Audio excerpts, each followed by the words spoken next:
गंवार सास। ममता ने अपने बेटे को पढ़ा लिखाकर बड़ा आदमी बनाया। अब वो शहर में अपने परिवार के साथ रहता है। एक दिन ममता का बेटा रोहन अपनी पत्नी आलिया से कहता है, अरे आलिया, सुनो, माँ अब से गांव में नहीं रहेगी। वो हमारे साथ यहीं रहेंगी शहर में।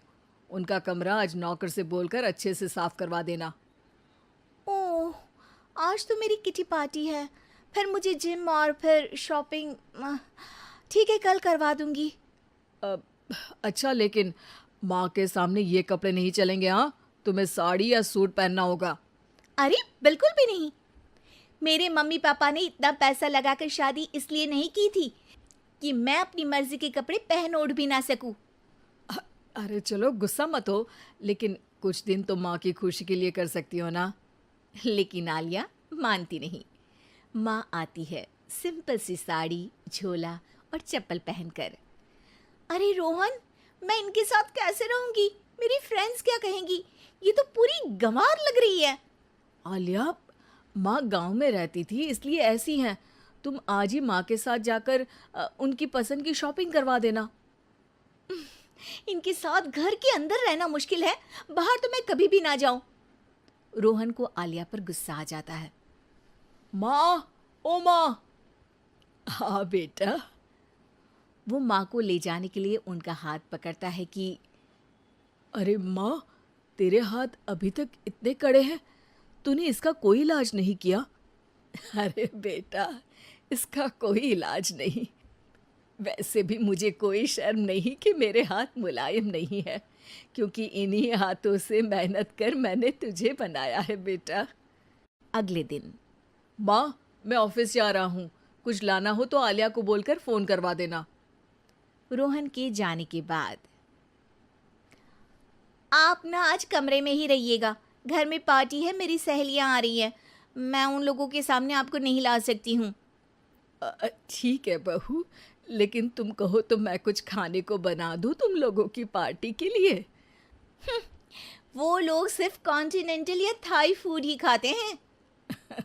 कोई बात नहीं, कभी इंडियन खिलाने वाला कोई मिला नहीं होगा ना। मैं बनाकर कमरे में चली जाऊंगी। जैसे आपकी मर्जी। आलिया के घर उसकी दोस्त आती हैं, पार्टी होती है।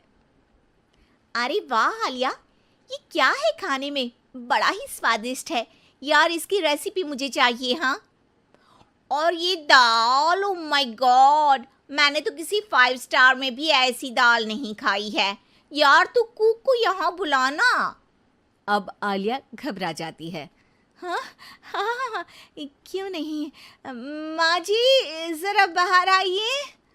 आलिया की सास सिंपल सी साड़ी और गांव के अंदाज में आती है। अरे बहू, क्या हुआ? खाना पसंद नहीं आया क्या?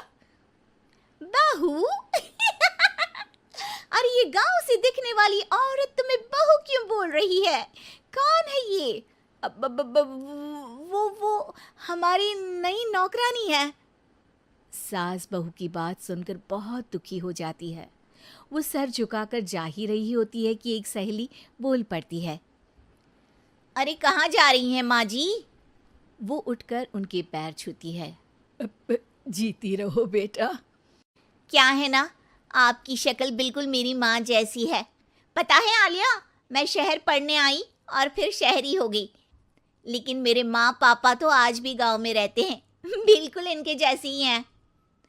आप यहाँ बैठिए ना आंटी, आप सच में बड़ी खूबसूरत है और आपके हाथ का खाना तो लाजवाब है। काश ये मेरी सास होती।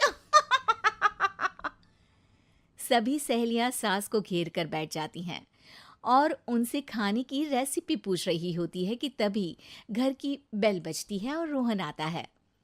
अरे क्या बात है, आज आप लोग हमारे घर में?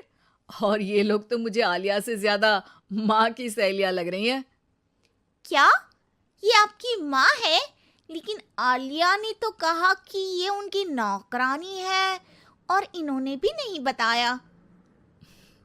वो नहीं बताएंगी, क्योंकि उनके लिए बच्चों की इज्जत और उनकी खुशी सबसे पहले है। मुझे माफ कर दो, मुझे इन्हें तुम लोगों से मिलवाने में शर्म आ रही थी कि तुम लोग क्या कहती? अरे अब तो हमें शर्म आ रही है कि तुम हम लोगों की सहेली हो।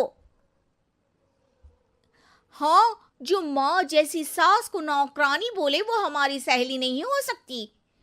ये बोलकर सभी वहां से जाने लगती है कि सास बोलती है, आलिया की तरफ से मैं तुम लोगों से माफ़ी मांगती हूँ। उसने जो कहा उसके लिए मैं उसे माफ़ करती हूँ।